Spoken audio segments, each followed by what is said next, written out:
Good afternoon, everyone. We are pleased to welcome Professor S.C. VORA, Professor of Electrical Engineering at the Institute of Technology, Nirma University, Ahmedabad. Dr. VORA holds an ME and PhD in Electrical Engineering, High Voltage Engineering from IISc Bangalore and has over 2 decades of academic and research experience. He has served in various leadership roles, including Deputy Director of Research and Innovations and Head of Electrical Engineering Department at Nirma University. He is also the PG coordinator for the MTech program in Electrical Power Systems. A recipient of the ISTE Charutar Vidya Mandal Award for Best Engineering College Teacher in Gujarat 2020, Dr. VORA has published extensively and guided multiple PhD and postgraduate scholars. He is actively involved and is a senior member of IEEE and life member of ISTE and SESI. Welcome, sir. Now I request Priyank Shah, sir, to kindly come forward and present our expert speaker with a bouquet as a token of an appreciation.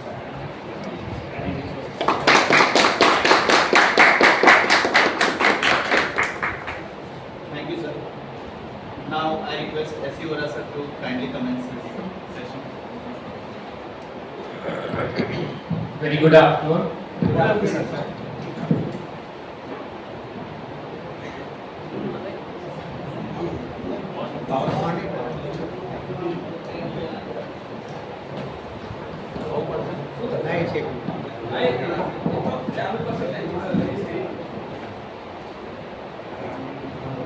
Hardik sir यहाँ कर दो नहीं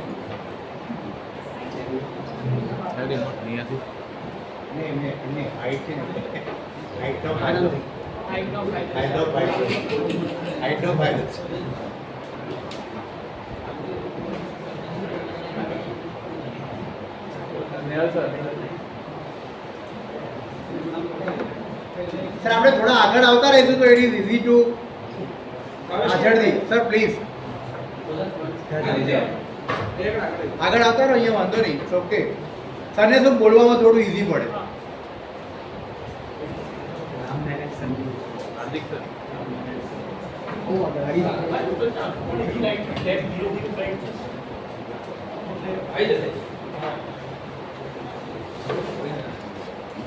Well, very good afternoon once again. As I am going to talk today as a teacher, all of you are also teachers, so we believe that we'll be able to have good exchange of thoughts. I'm not very sure how much interest you have in this present topic of power system protection. I'll deliver a session on overcurrent relay coordination. I am not expert in this domain as well. My area of expertise is of course high voltage engineering as mentioned in my bio. But still I try to do a small justification in what we are talking about today. At the same time, as Professor has indicated, towards the end I try to discuss something. We tried a lot of course in setting up the DSO for certain discussions but could not. Unfortunately, matter could not be set up properly. However, I try to explain how really we use DSO in practical scenarios.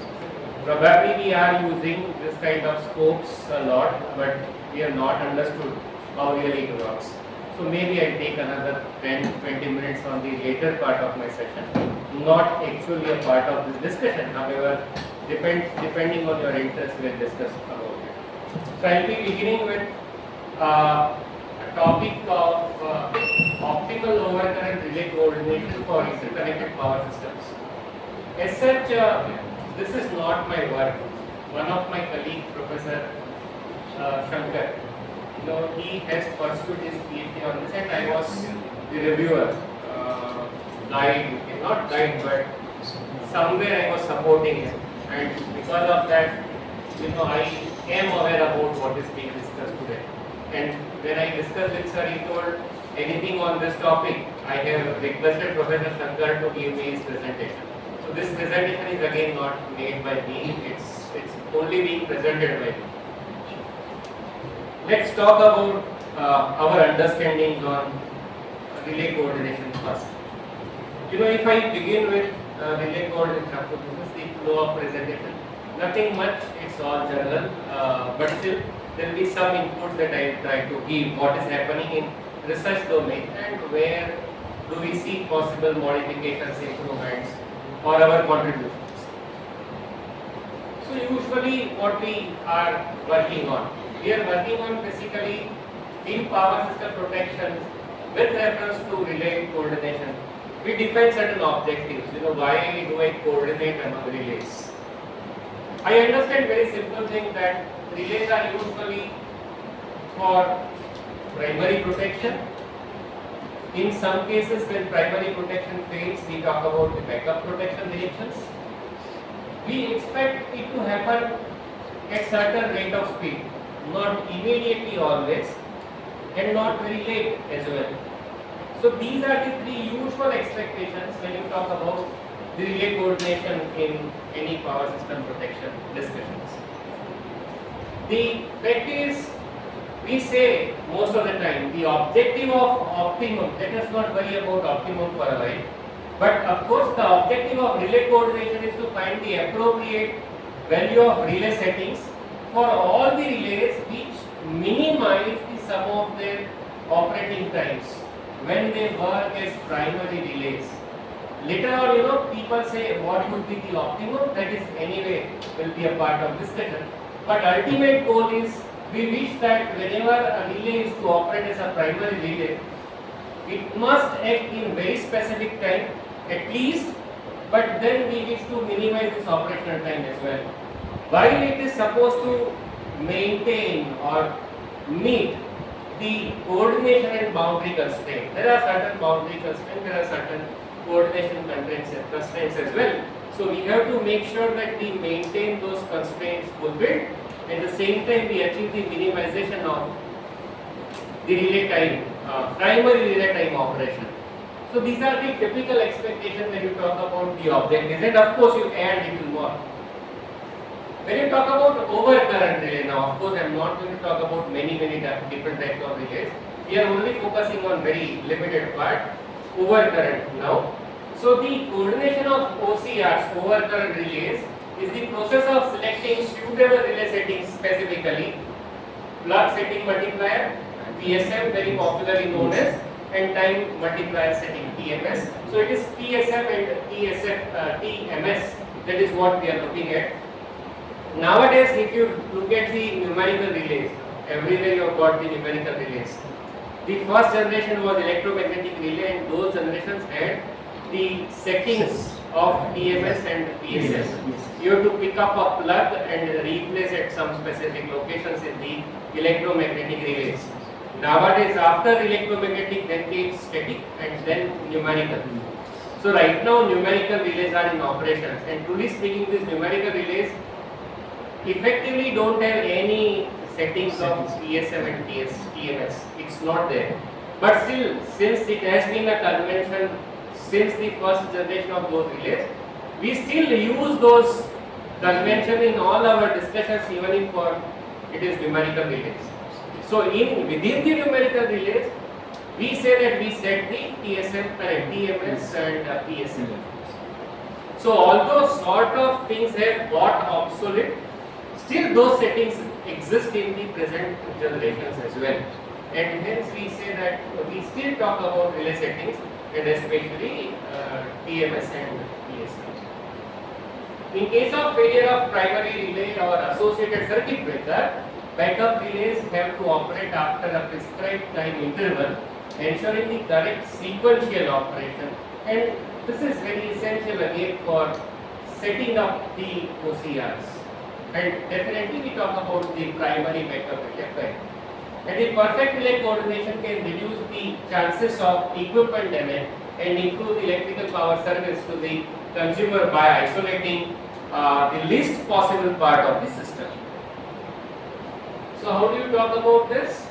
So usually you run the load flow analysis. You make sure that whatever generations are there, whatever your load demands are there, given the load demand and generation balance, you first figure out what is the usual requirement of load generation balance, and based on that, you must have defined your transmission lines, you must have defined your cables, you must have defined your distribution systems. And because you have defined the transmission lines, cables and distribution system, you have defined the expire ratios of this line and cables. So basically the idea is, since I know the transmission systems expire ratios, cable expire or distribution systems expire, I will be in a position to find out short circuit currents.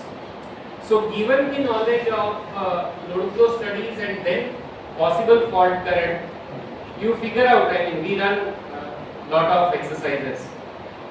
Short circuit analysis we perform at the important lines, wherever we are supposed to plan the installations of circuit breakers, we will have associated relays with, and hence based on these conditions, we will figure out what is the maximum possible short circuit current is likely to flow.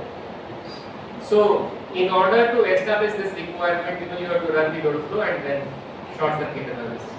Based on this, you decide whether you want to go with the directional overcurrent relay or non-directional overcurrent relay.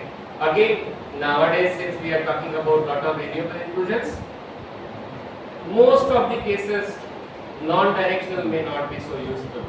But still, depending upon the location of the relays that you are likely to use, still non-directionals can be considered. But yes, in general, people have to rethink those type of relay usage.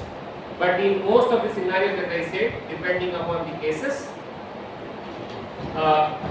short circuit fault calculation, you will be in a position to decide what is that you are likely to use.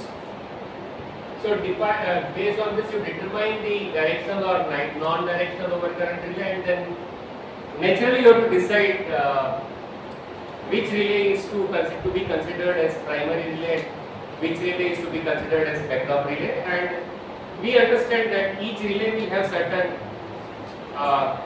region being covered. It will not be covering everything, right? So depending upon those scenarios, we will have specific region of any given relay being considered, and hence we will have certain overlap zone also. So zones are also to be considered while you are talking about relay settings. And then what you do usually, theoretically, not practically, because I have observed or even people have discussed again and again that whatever we define in theoretical sense, not necessarily the exact things are feasible in the reality, because the reality has lot of dimensional changes, because every day you are augmenting your loads, you are augmenting your generations, and hence real settings may not be exactly what you have defined as, but still more or less they can help us in planning things. So this is what we will have. So we define, while we are working on coordinations, we define the objective functions, and then we try to work on different constraints to be met while you are defining the objective functions. I hope I am clear up to this point. So yeah, and then of course nowadays in the research domain, lot of soft computing techniques are in use, and people have been writing lot of papers. If I am not wrong, only using some soft computing techniques today, you may find more than 500 papers only on research, only on relay coordination. Just by choosing different type of algorithms, people have tried to figure out the different relay coordinations.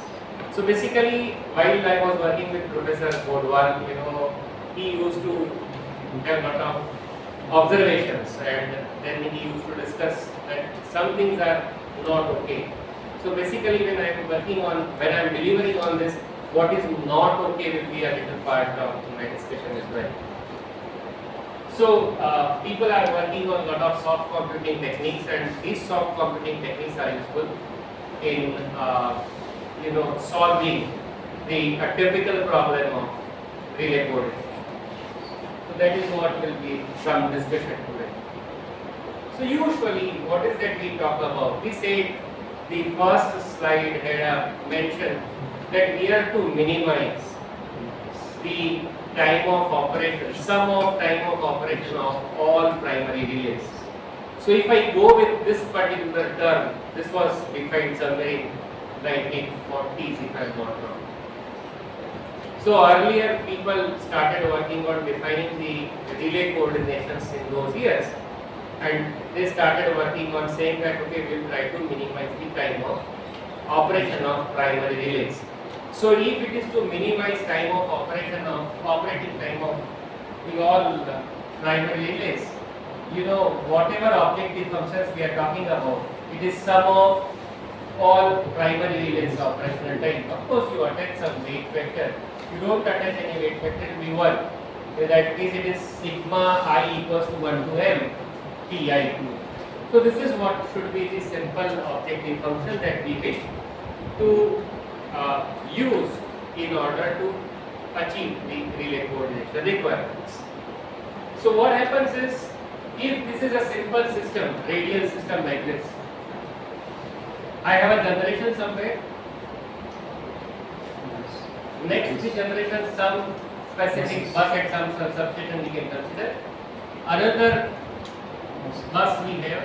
We may have a long transmission line here in between. I have one more long transmission line, and then probably I may have a load here. So if there is a fault somewhere here in this case, what do we expect? Which relay is supposed to react first? RB is supposed to respond. So for this particular fault, RB is supposed to be the primary relay. Naturally, if this fails to operate, it is expected that RA should operate, and it should not operate before certain time interval that is elapsed. And this has sensed fault, this will sense a fault again, but it will allow some time interval in between, so that it ensures that primary relay has taken care of the fault or not. Because there is no need to disconnect this part of line if this has been taken care of. So it is expected that RA should not be operating until and unless there is a response offered by this way. If there is a fault here, in that case RA is becoming the primary relay. In this specific case, there is no other backup relay for RA, but yes, RA and RB will act as primary relay under different fault conditions. It means that if I have to optimize the relay operating time, as far as the age-old objective defined, things are supposed to be able to minimize operating time of A and operating time of B. It is sum of these two,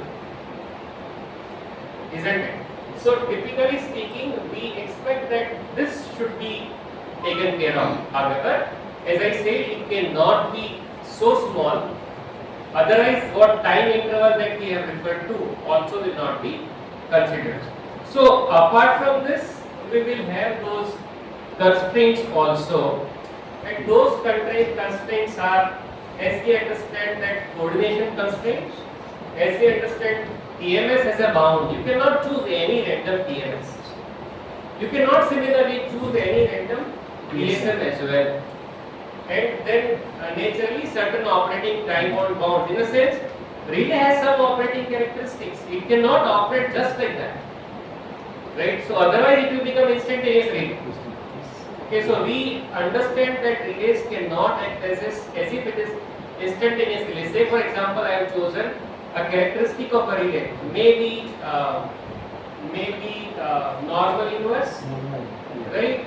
So in that case, the scenario will be slightly different than the instantaneous relay. So when you talk about relay coordination, you need to take care of what type of relay characteristics is, and accordingly you have to decide. What has been the case when I was discussing with Professor Shankar? He has been telling me that people have not followed these basic norms while applying soft computing techniques. So if some of you are pursuing your PhD and if you are working on such things, at least I suggest that please maintain some basic, otherwise everything, although you achieve to show that you have derived the optimal time for relay coordination may not be really suitable. So there cannot be violation of some of those physics which exist otherwise as well in those relays. Although you may have a paper written but may not make any sense to anyone. So in general sense, if I talk about the conventional relay characteristics, they are given by certain functions available in the literature. If I follow this normal universe characteristics, I can see that I get certain time interval for the operation of the relay. And it gives me, it is defined as 0.14 into EMS divided by maximum current that you have projected to be divided by ESM whole to the power 0.02 minus 1. So if I satisfy some of those constraints of EMS, some of those constraints of ESM, I know this current and hence I should know that what can be the time of operation for any given specific relay.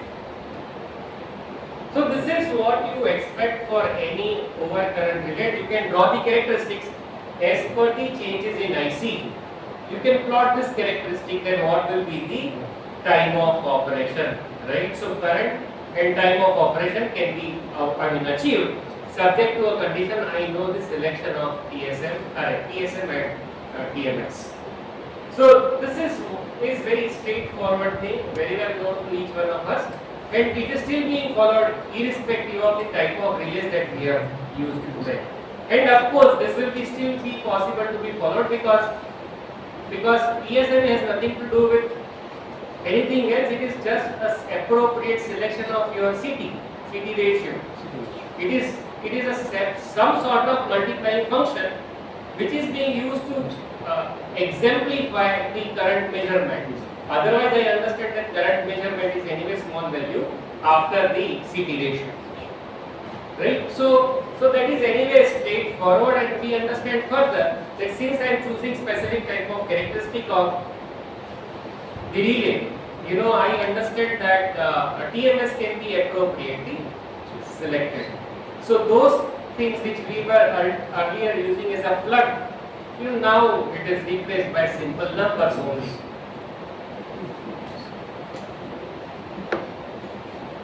Some of the constraints that we talk about, we say that backup must not operate before the primary. It means that there must be certain coordination time interval CTI.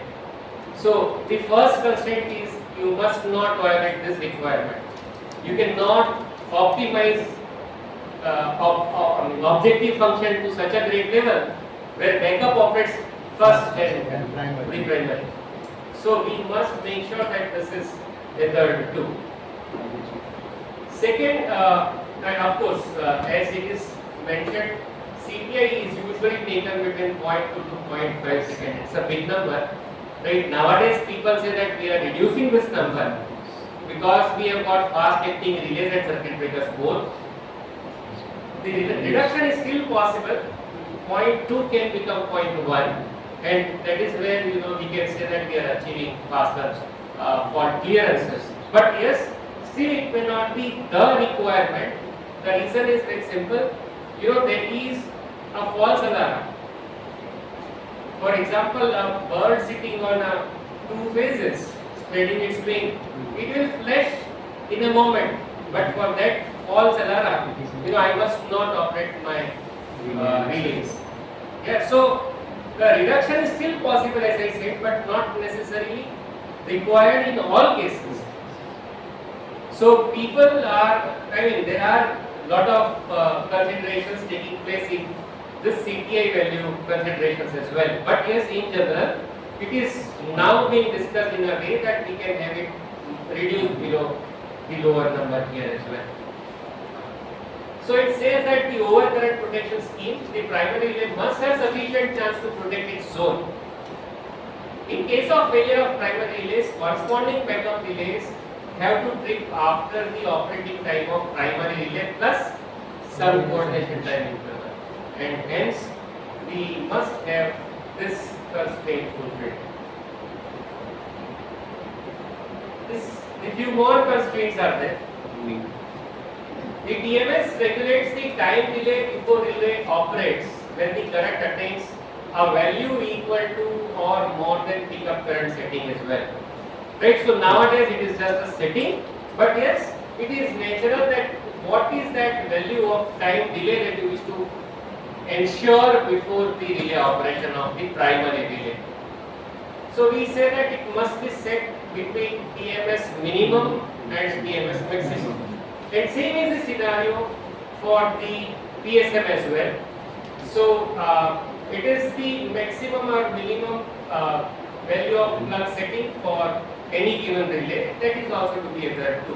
And as I said, it is mainly governed by your city ratios, and hence accordingly you can easily select values of minimum and maximum PSM. Any questions to this point?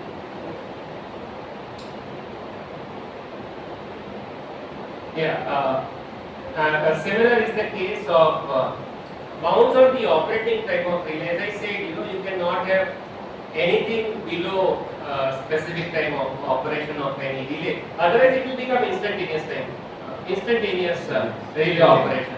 So that is what you don't want, and hence you always say that you will have some minimum time for operation, and beyond that, it should not reach anyway to maximum as well. Otherwise, it is sort of almost a failure of a relay, and then backup will have to come into action. What has been observed so far? Yeah, so this is all in one slide. All these relays that we talked about, it's all in one slide. What is that people have been doing? This is the first thing that we say, right? Okay, this is what is the expectation, right? This is what has been discussed since years and years, and this is what is expected to be followed, and then you operate your minimization constraints on this. What has been done by many people? They have added some terms. You can see some variations here. The first term itself, this term, is squared. Now, if I compare these papers, what happens here is, naturally you see sigma Ti and sigma Ti square. Which one is going to give me the faster results? Ti square. Why? Time is in 0.1 second. Now you square it. It's going to be 0.01. So what people have made a trick while they are submitting research papers, they have not bothered to ensure that whether they are fulfilling the minimum requirement of the objective function. They have simply made a trick.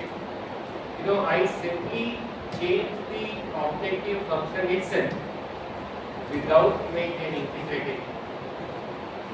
Right? And then, after that, if I go on comparing things, it is very natural. You use any soft computing technique, you will be getting the best time ever, right, in comparison to whatever people have obtained.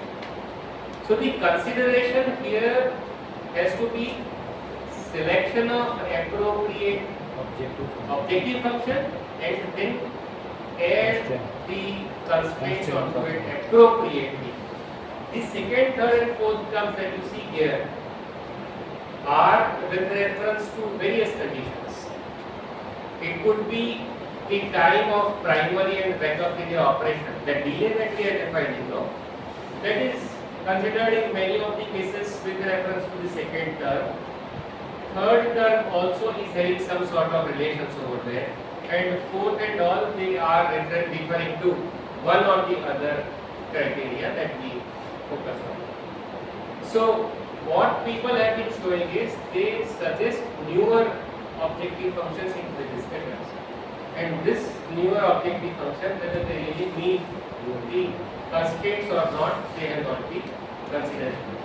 It has been observed that in many of the responses, many of the cases, what people have tried to work on is they have simply shown that they have attained minimization of the objective function. However, the CTI itself may not be met.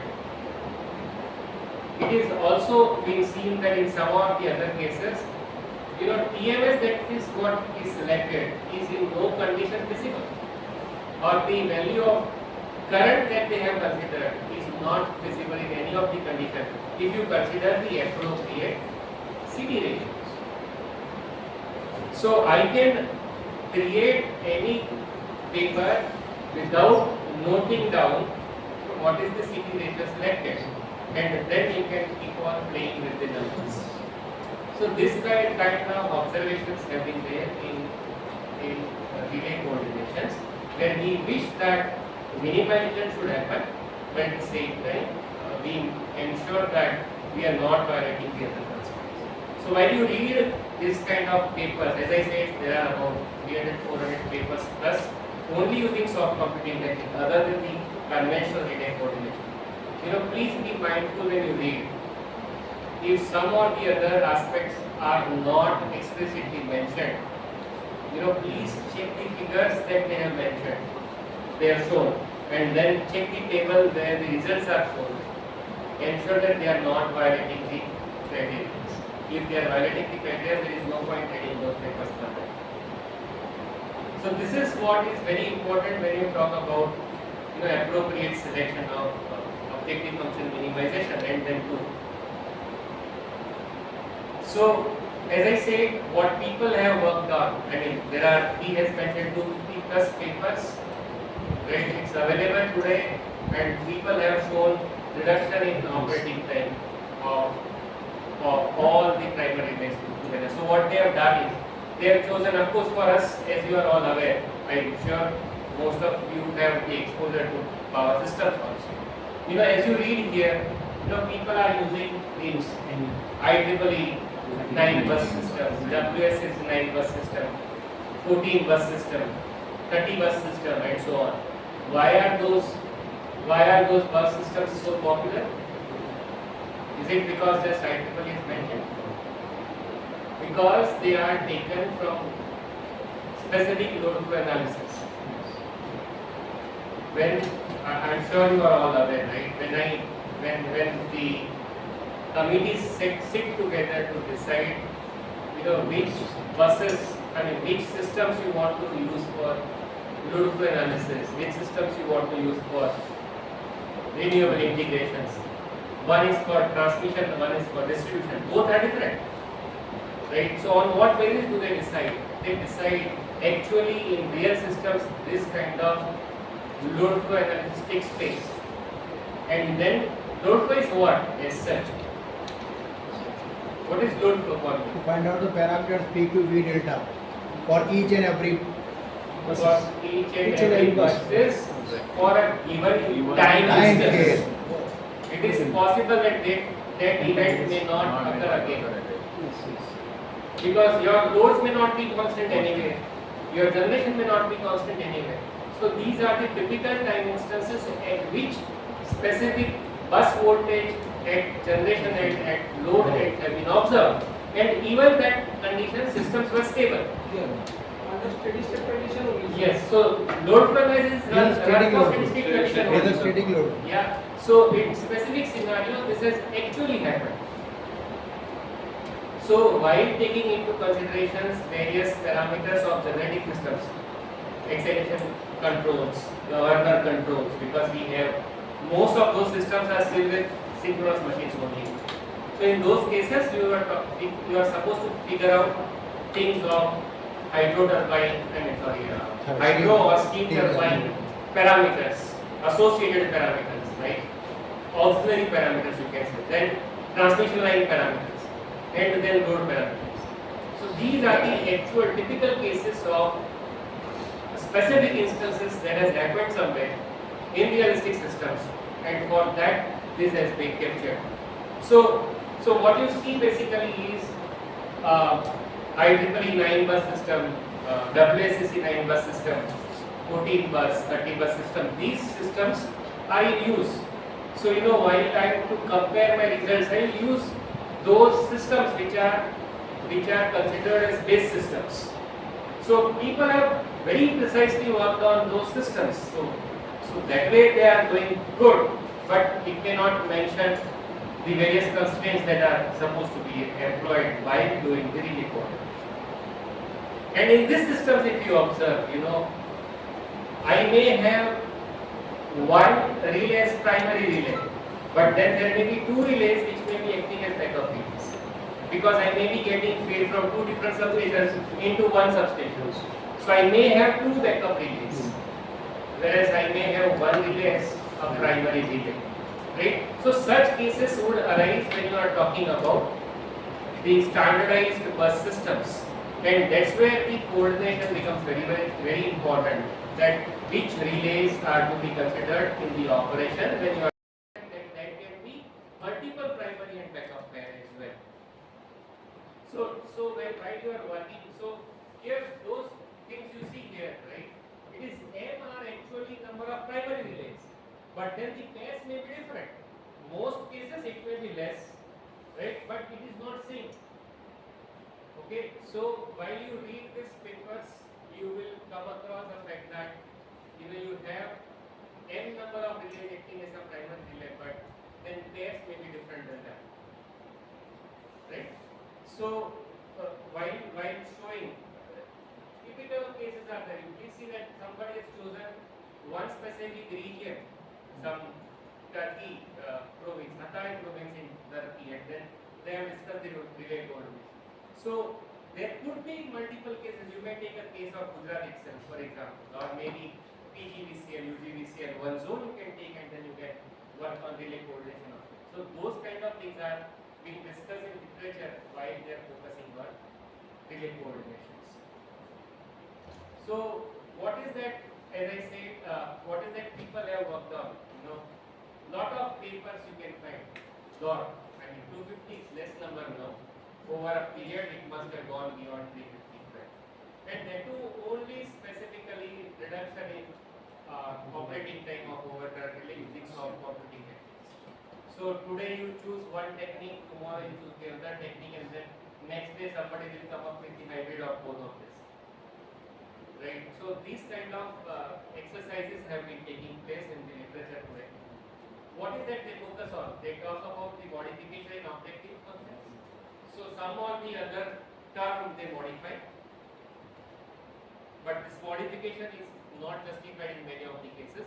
So while you are working on, please be careful that you are having a specific justification while you are modifying one or the other term in the objective function. Then they simply change the characteristics. Somebody may choose normal universe, somebody may choose extreme universe. So instantaneous, normal, NI, EI, some or the other you have to really consider which is that you are focusing on, and then take a call on relay constraints. Can't modify abruptly. It is supposed to be in specific manner, right? And then you apply this specific soft computing technique in order to minimize this one. So what people have been doing, they just consider that there is a possibility to apply the settings through communication channels, and relays can be adaptively accepting those settings. The considerations are up, or there are relays available now in the market where you can communicate with them over communication mediums, Wi-Fi, Ethernet, TCP/IP communication is very well accepted by LAN. So in that case, you on the go you can change those settings, and it is really possible. But it is done only when there is a large changes in the systems, significant changes, where you are not willing to send the operators or the engineers to make those settings, but it is still visible. Then you change you double the primary concept. So you have more than one primary relay itself. And then you talk about the coordination of overcurrent relays for microgrids. So apart from the conventional modifications, people have been choosing this kind of concepts as well. where you talk about the microgrid overcurrent relay based protections, where there is likelihood of bidirectional current flow. At the same time, your dependency on grid may not be always ensured. You are working on a microgrid on your own, and hence you have limited options of current flow because your own generations are limited.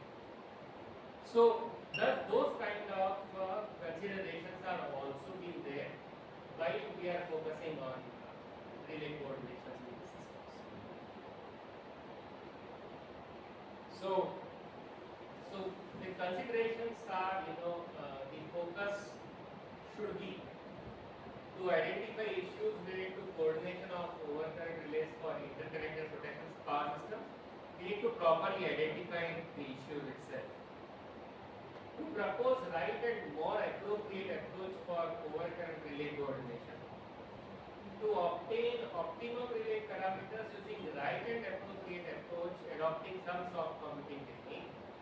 Or to propose solutions for issues related to coordination of overcurrent relays in radial feeder protection or mesh, or depending on the cases that you are focusing on, and to achieve optimum overcurrent interconnected power system considering the voltage components of fault current limiter. Because nowadays we are introducing fault current limiters because of the renewable energy systems. We have FCLs coming in. I mean, not coming in. In some of the cases they are applied as well, because grid code is to be employed when you are talking about renewable integration. I am sure it is done in the previous sessions. Grid code is in use today, and we expect that during the fault at the wind generating sites, in India at least, the voltage dip at any specific bus should not be below 0.2 PUs. If it is there, in that case, it should sustain it for 2 seconds, if I am not wrong. 2 seconds, and then if fault persists further, then only it will be disconnected, and if not, in that case it will once again try to regain the voltage profile. So in order to meet this grid code requirement, it is possible that people are coming up with fault right through capabilities. And when you talk about FRT capabilities, in that case, this adaptive relaying system has to play a role. So it is discussed that we must meet the voltage component requirements when we talk about the relay coordination in environment where we have the FRT systems implemented.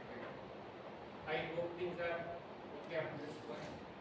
Any questions, queries? Can you please explain the function of synchronous fault current limiter or the fault current limiter that we are installing in system? So what basically are the approach?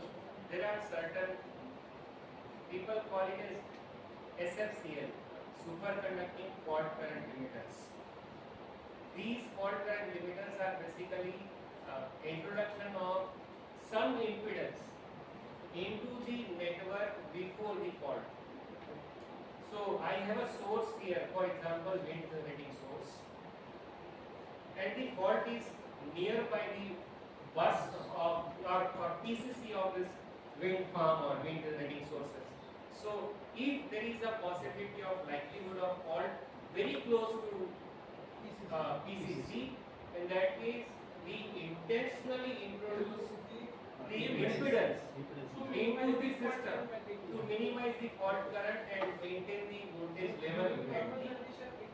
It is bypassed. So if you read a lot of literature is available where they show that in most of the cases it is a sort of a bridge which is created to bypass the fault, bypass the regular current, right? So that it does not get any hindrance. But of course, when you introduce switches, you are introducing the losses anyways. But in order to meet the fault current requirement, in comparison, these losses are very negligible, and hence SFCLs are acceptable. It is a sort of bridge which is used, and this bridge will introduce the resistance in the event of fault. It is basically It is basically high power hydrolysis switches, which is going to control. Impedance की high level पर the second period of fault. No sir, you don't really need a very large impedance. Impedance is usually 1 ohm, 2 ohm. That is good number. But the problem is you have to dissipate that heat loss. So the dimension of those impedances will be huge. The current that is you are going to restrict is large, and again because of that you have to have a large dimensions of your impedances. If the impedance values are not so great, it does not go into the range beyond tens of ohms only. I mean 1 ohm, 2 ohm, 5 ohm are very less value, and they are and people are not even focusing on resistance as a value. It is supposed to be impedance. So L will be more compared to R. Right? So those kind of approaches are selected in order to introduce FRT capability. And this is one of the possibility. It is not necessary that we must use FRT, I mean we must use fault current limiters alone. People have been working on various mechanisms now, right? And they can also help you in mitigating the or overcoming the FRT requirements, right? So FCS are one of the possibilities, not necessarily the only possibility.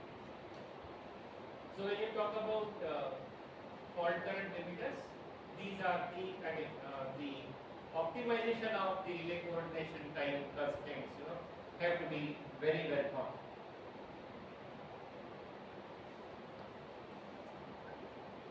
So some of the issues I have already discussed. We are trying to figure out the issues related to coordination of overcurrent relays. I mentioned some of them. A slight repetition is there. People have reported objective functions which are improper. They are focusing on radial failure protection schemes in many of the cases, whereas the understanding is more or less for radial systems, mesh systems. Some cases coordination of OCR with fault current limiters are discussed, and then you have chosen multiple standardized tripping curves. Basically, each relay is having a capacity. If you observe the overcurrent tripping curves, it's not single curve. It's a family of curves, right? It's a family of curves. So selection of appropriate curve out of a family, that also becomes important. Although you have multiple standardized tripping curves. So one is the characteristic itself, as I said, normal inverse, extremely inverse, and then out of this the characteristics. That also is very important. Yes. So a lot of such considerations are required to be taken care of while you are trying to optimize something. As I said, one of the case, as I mentioned, T square, right? They have, some specific case they have adopted objective function having parameter in terms of, time in terms of square, and since it is going to 1, you are anyway going to achieve a better coordination. Yeah. Similarly, the explanation to what we have discussed. If you see here, the first issue can be understood by this 2-bus idea system as we discussed, right? Fault at Q, RP will be the primary relay. Fault at P, RB will be the primary relay. But fault at Q, primary relay is RP and backup is RB. So total operating time is to be minimized by the objective function, which is expressed by TP plus TBP. So what is shown by people? You see, if I follow the requirements, other considerations are also there.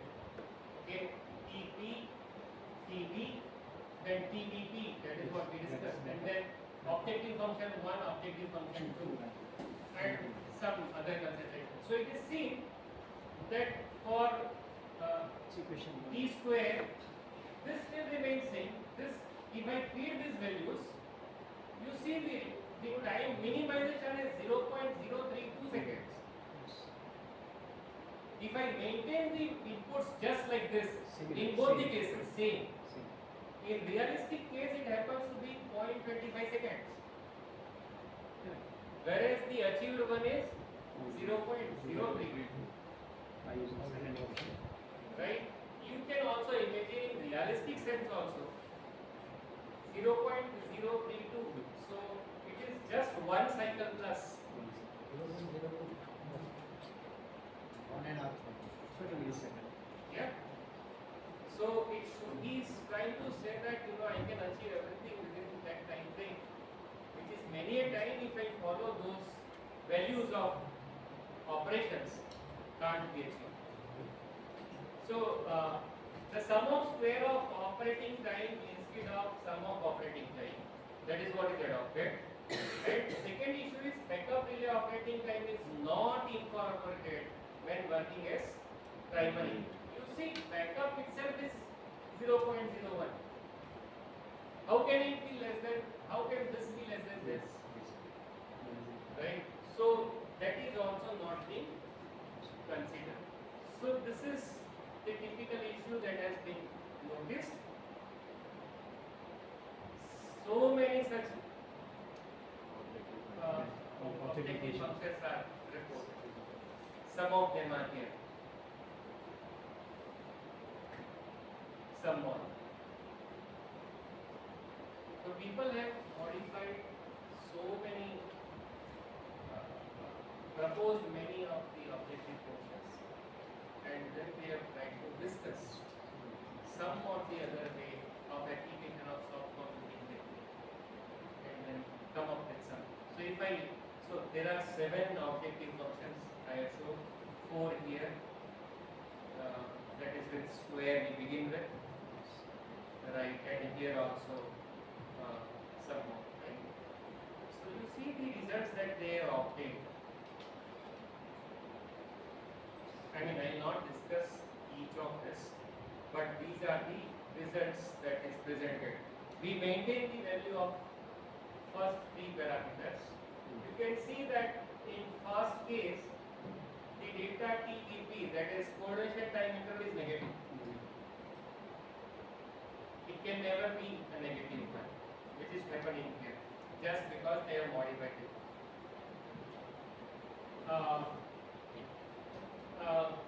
You see, more or less, they have applied some algorithm, and their algorithm, without applying typical algorithm and with application of typical algorithm, they have got some values, but then no great benefit in reduction, but CTI is becoming negative.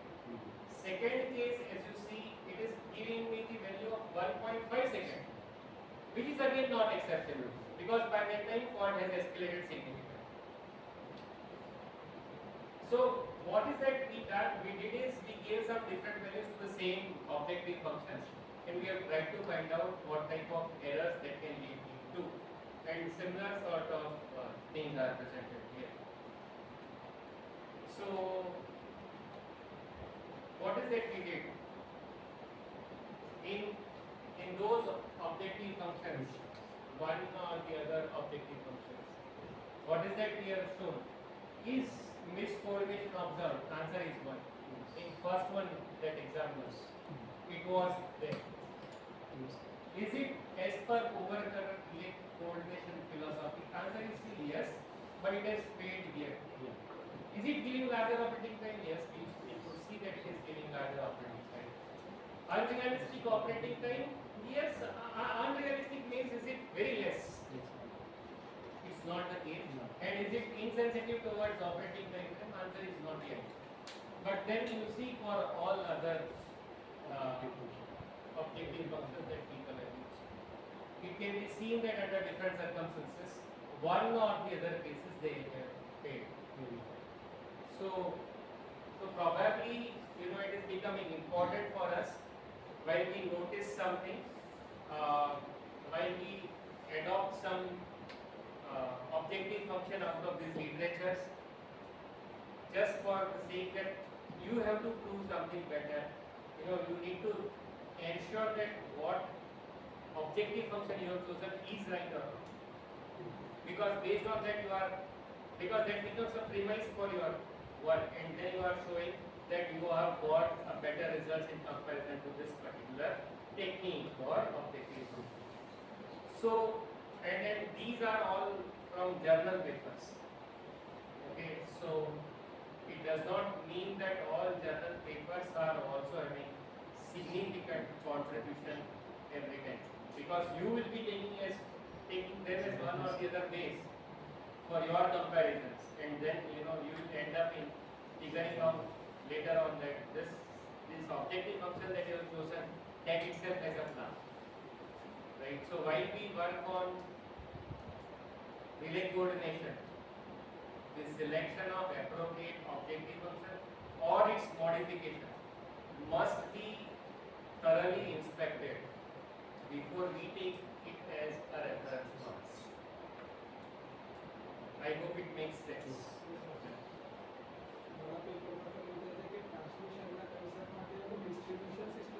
Exactly. So there are multi-system, multiple systems. Yeah.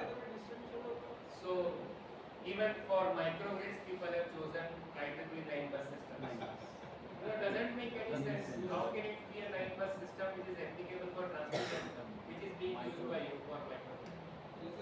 X by R ratio itself is different. Everything will become different.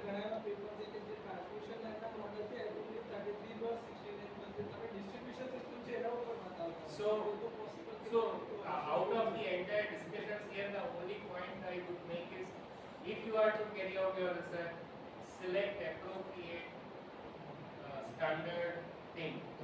Even though it is standard and even though people have used it, may not be really feasible for you to use it as a ground or basis for your work formulation. Like, please be mindful of it.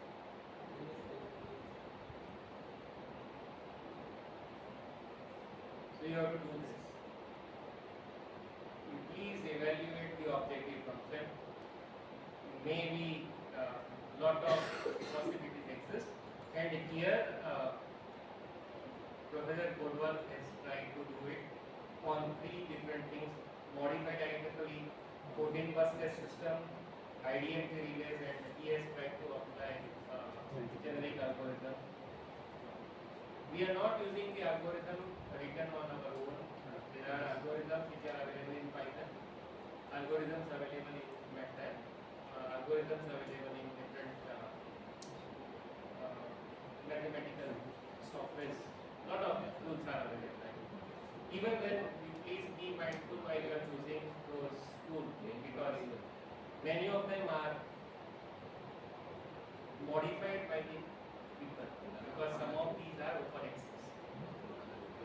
So when you choose those open access, make sure to read the comments underneath after the modifications.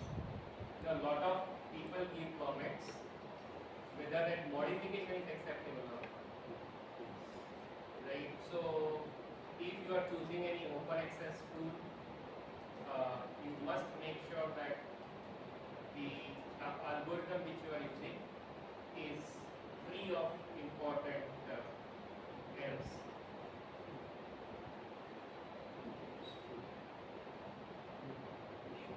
So this is what he proposed. Right? We still maintain the first term as the term of our interest.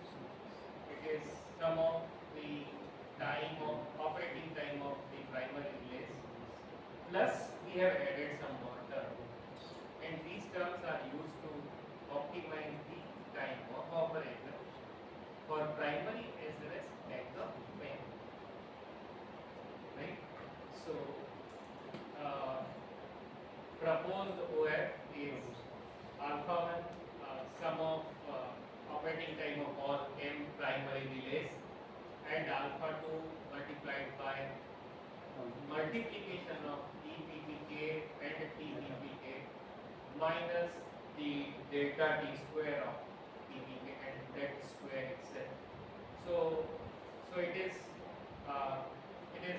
you can say that delta T BPK is the discrimination time between the kth primary backup relay pair, whereas T BPK is the operating time of the backup relay when it is working as primary relay. Right? We have understood that part. So RP is working as backup for RP, but RP is working as primary for P fault. So that TPBK and TBPK, BPK is for that RP time operation. Yeah? And N is the number of all primary relays and N is the pairs of all primary and backup relays. So this is what he suggested that we can think of using this objective function in order to perform the optimization of relay operating time. So, what are those things we want to take care? As I mentioned, the first term is kept. The first term is kept as per the fundamental requirement of overcurrent relay.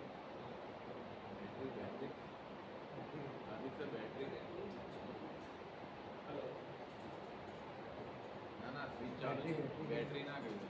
Hello. Yeah. So what is that we have taken care of?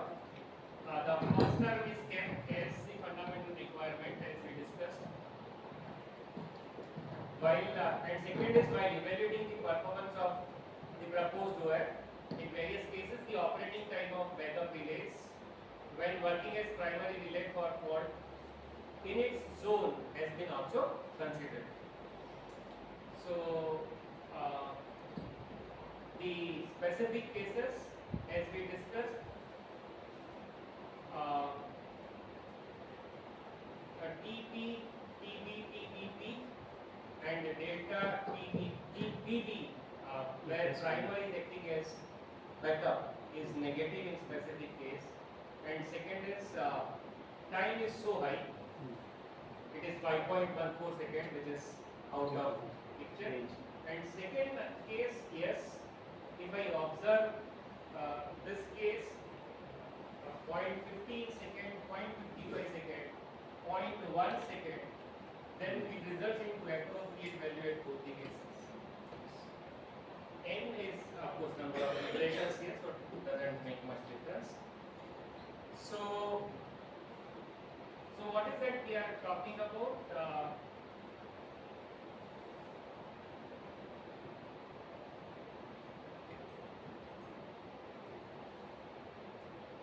All those earlier 7 cases that I discussed and then proposed where we are trying to compare the cases, right? When the primary where the fault is near, the backup where the fault is near, the primary when the fault is far, I mean zone we are now talking about, and backup when the fault is far. For all those cases, if I feed those values appropriately, I see that this is little high in comparison to this. This is more or less in comparison to this OF6. This is close to OF6. All are high, and this is close to OF6 again. Where all other, I mean, except this, all other are reasonably high. Time.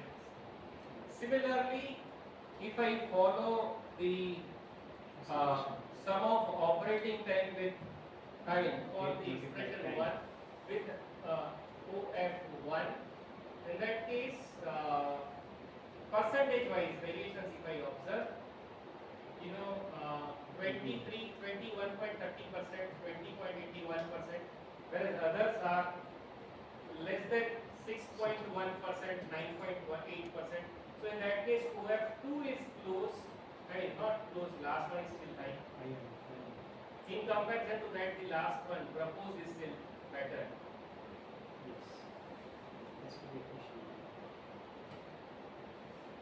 What all other aspects which are important? So far we discussed only the typical radial feeder system. But then if it is for radial and parallel distribution systems, in that case things would be further important to be focused on. We see that in usual scenario, relay may operate between 1.05 to 1.3 times of its pickup current. If 1 ampere relay, it may start operation at 1.05 ampere to 1.3 ampere, including overloading everything.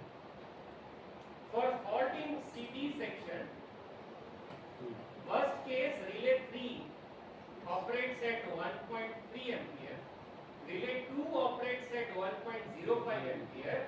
It means R3 will operate at 260 ampere and R2 will operate at 210 ampere. You have to be careful here about the ratio, right? Yes. And if there is a fault current between 240 amperes to 260 amperes in section CD, then relay R2 will operate and relay R3 will not operate. Right?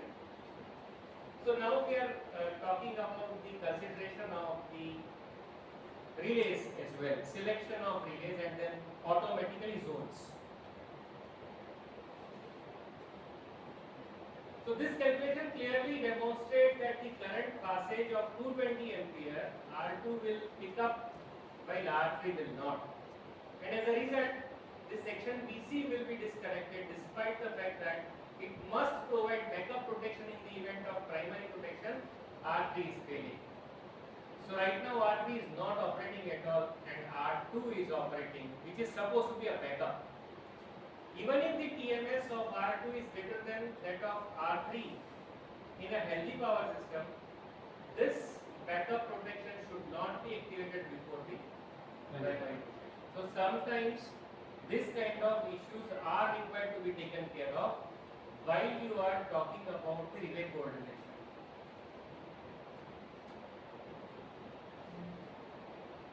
So some solution of those reported issues. As it is seen that in specific cases, backup relay may operate before primary relay in case of radial distribution system, and hence it is required to incorporate constraint 5 in relay formulation problem for overcurrent relay voltage.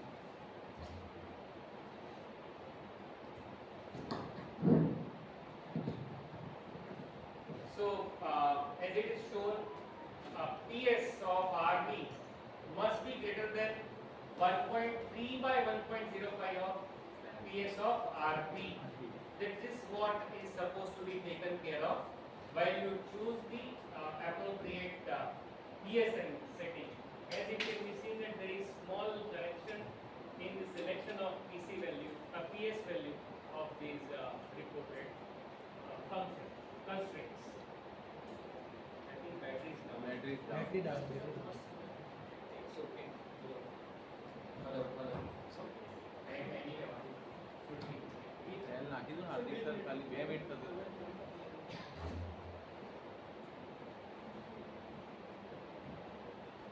So, yeah, graphically, whatever we showed is shown here again.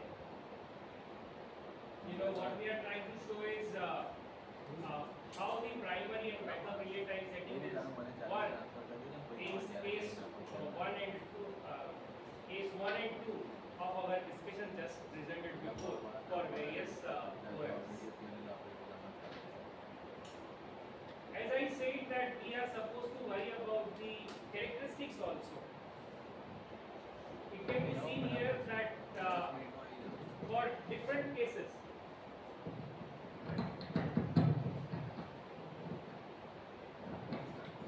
as it can be seen here for different cases, normal inverse characteristic of backup relay with PS setting of this and TMS of this with this CT ratio, it is appearing to be this, whereas the same normal inverse characteristic of primary relay with PS different and TMS different with same city ratio is different. So while you choose the considerations, you have to make sure that your relay settings are in line with the operating characteristics that you are likely to choose, and it is for primary relay or is it for backup relay. Some small setup that we have created. We have created some fault condition and then not this is very primitive system. We have got typical numerical relays. We have got some typical numerical relays.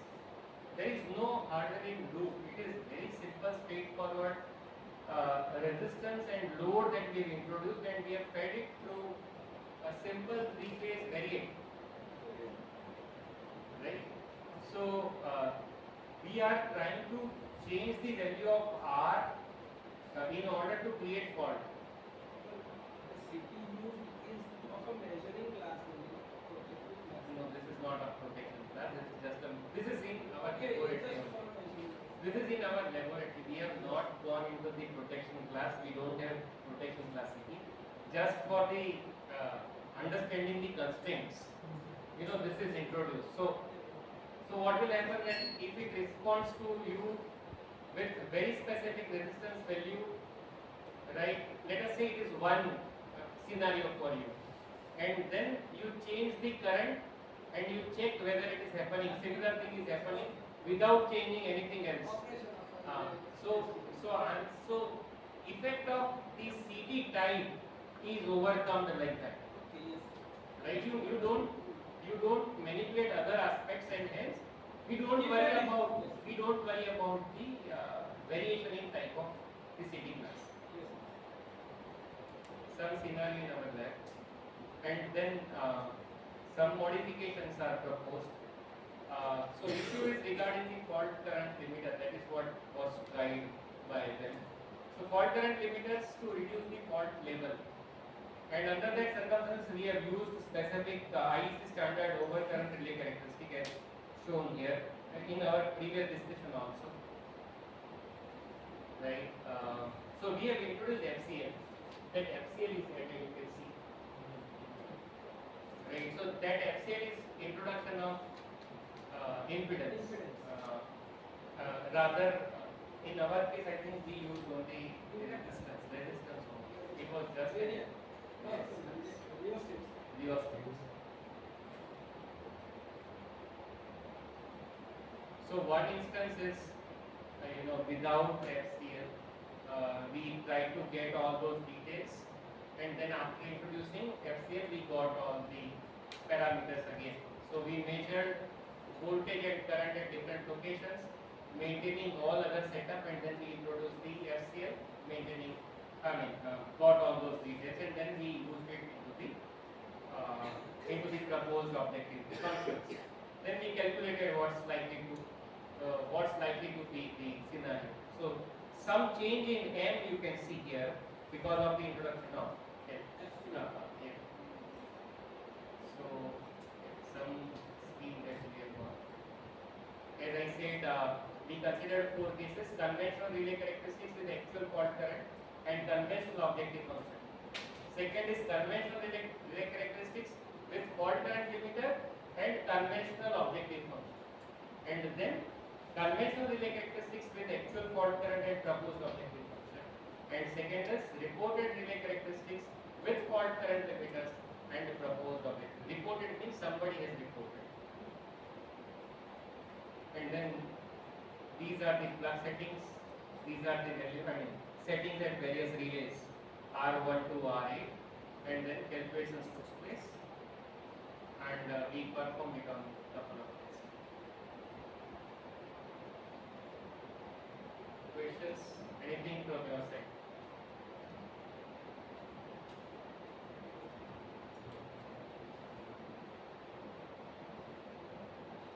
Yeah, it's difficult to be awake after good night. I understand that, but I could see a lot of faces standing here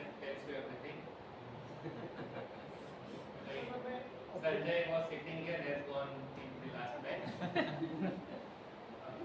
I could say that, of course. I'm not very sure whether things are properly received and conveyed both. Right? Yes, anything from your side? Sir, in lab setup, there are only overcurrent fault. Sorry, Overcurrent fault is set up किया हुआ है. only overcurrent. Sir, we have different possibilities of using different types of relays. We have differential, we have impedance, and we have overcurrent.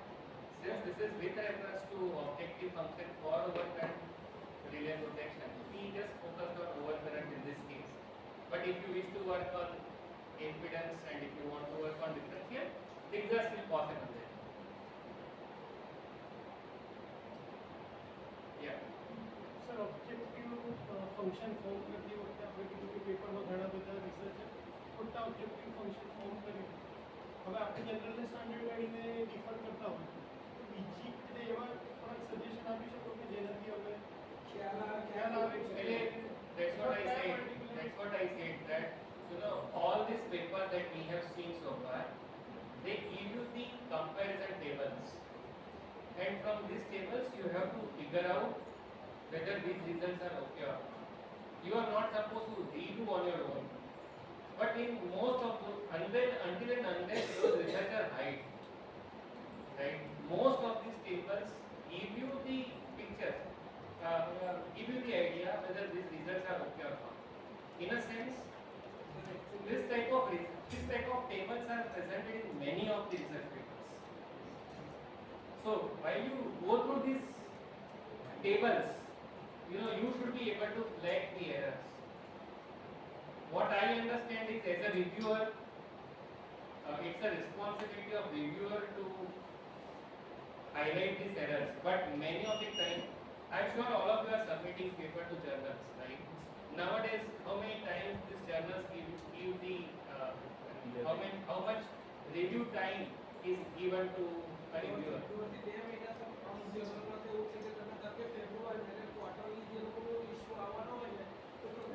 Nowadays, many journals are giving us 14 days time, 1 4 days.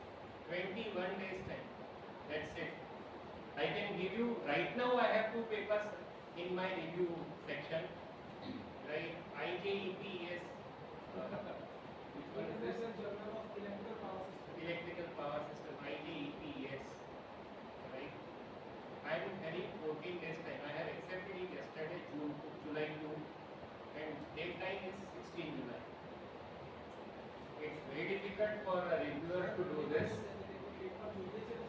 Right, so most of the time we either have to find out the negative or positive. It is not possible to check each and every table. Thoroughly can't. So it is the responsibility of the researcher now to check these tables whichever they are presenting, and then you have to figure out. Sir એટલે રિલેવન્ટી એવા કે standard procedure એટલું particular Relay ના जूना documents available है. relay coordination में लगता एक જ paper fundamental documents are available from manufacturers.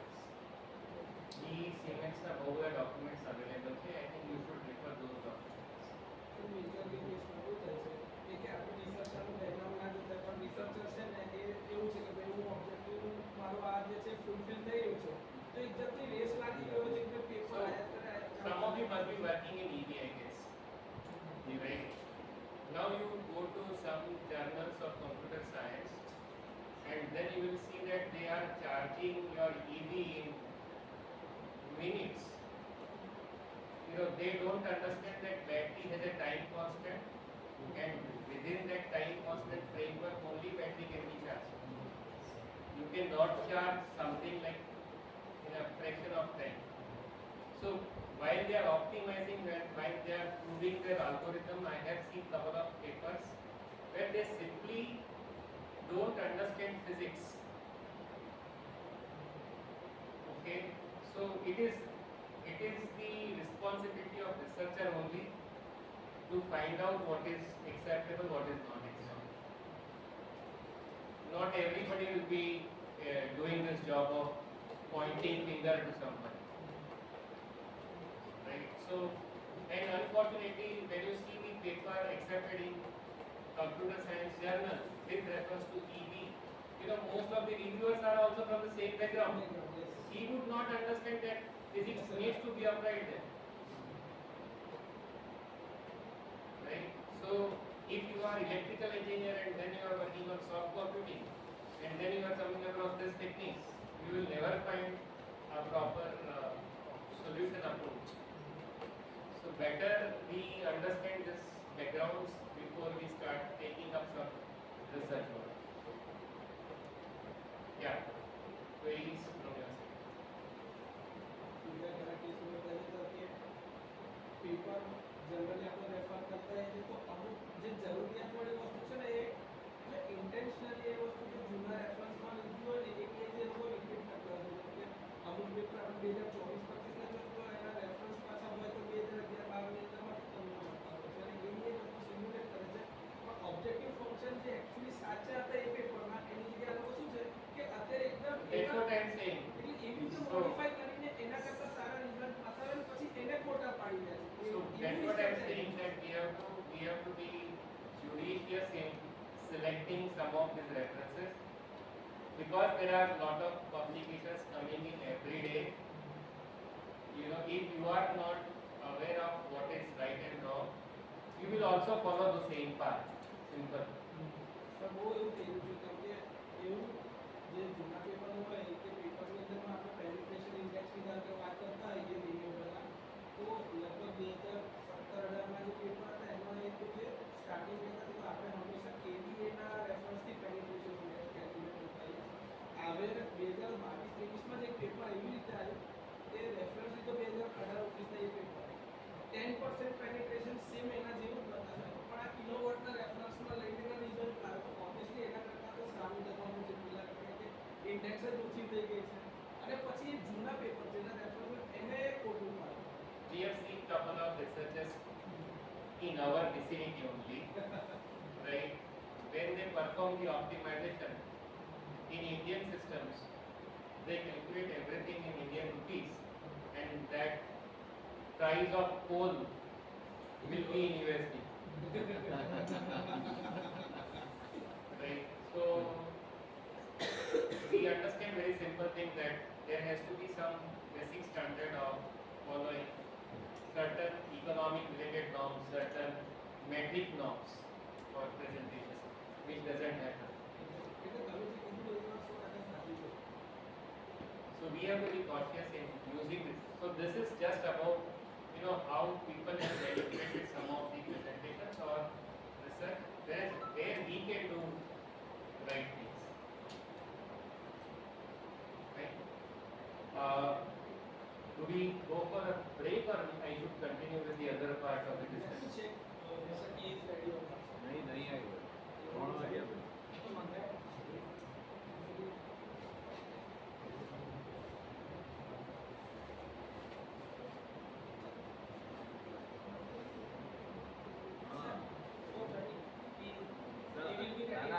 અત્યારે સેશન કન્ટિન્યુ કરીએ. Okay, so I will continue with this second part. Second part has nothing to do with power system protection, but it is something that we teach every day, but probably we do not visualize. Those books, those things are already available in our very good fundamental books. However, we have not seen. So before I start something with reference to board work, every day we are using, not board work, the hands on. Every day we are using CR and DSO. How many of us is well thought of or we have understood the operation of scope, DSOs? Or else, what best thing we do usually is press the auto set and capture the results. Right? So my discussion, we try to actually work on the DSO communication in the modeling. Unfortunately, I could not establish DSO communication with MATLAB. Otherwise, I was thinking of showing you how to capture data from MATLAB, from DSO directly into MATLAB and completely control the DSO remotely. That was the intention. Unfortunately, we could not establish that communication. So maybe I will not go into that part, but I would simply show how do you use the scope, right? How એવું જ કરવું પડશે, right? Sir આ team ઉપર setup કરવું તો મોટા ભાગના લોકો આવી શકે. As you said. અંદર રેકોર્ડિંગ કરતા બતાવી દે. ઓય અંદર રેકોર્ડિંગ